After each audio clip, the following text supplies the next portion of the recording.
جنەوین دوینین لە گشت ملەتان کاملە جۆر کورد ئاوارە کریان ئەنفال کیمیاوی سێدارە و زندان یە خەڵاتمان بووی بێ خەتا و تاوان. روج الشهيد فيلي روجي مقدسة إما استذكاري كيمن أو شهيدي المعنى كروحيان في دابي أرى خاطر وجود إما دعوكاري من لحكومة العراق ولا برلمان العراق إنه أي روجة بودا روج رسمي حالي حال أو روج الرسمي غانتر لأن أي شريحة بسدو 1000 شهيدان بسدو 3000 شهيدان لبون أي ولاته أي ولاته استحقاق قد إنه إما خوين خومان بيمن أرى خاطري بس مقابل أو إنه دعوة كيمن لحكومة جو لبرلمان العراق إنه أي روجة بودا روج رسميك لمفكري العراق كعالم جيشتي بزانت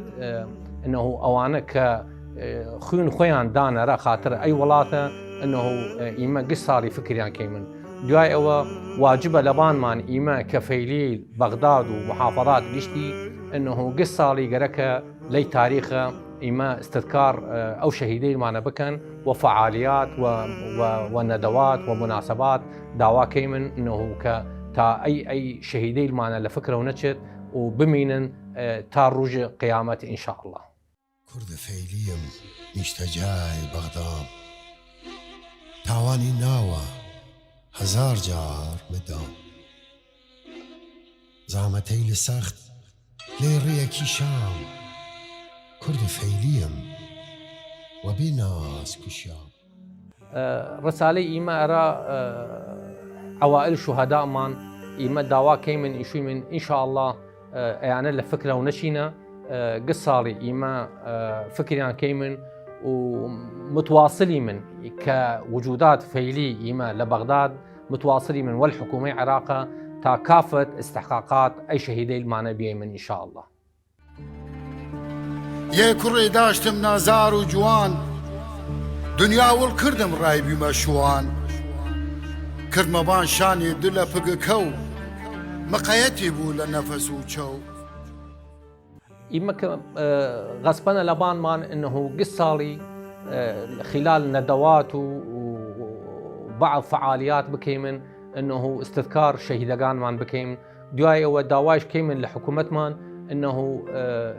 فرا جرك متمكن بود وفرا بود عمل بكت تا رفات أو شهيدين معنا كتائسة ديار نهاية إنه دياريان بيت فريش عائلان أي شهيدين معنا تائسة ورنقردنا إنه دعوة كيمن لحكومة كمان قدري زياتر لمساعدات بين عوائل شهداء من تابتون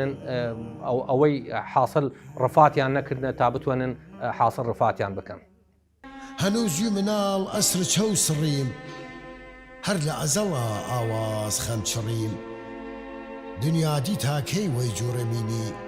سال دوان زمان أو شوم سيني أمرم شو سر خسو خم خريم أمرم شو سر خسو خم خريم خو من شمر نيم سر إمام بريم خو من شمر نيم سر إمام بريم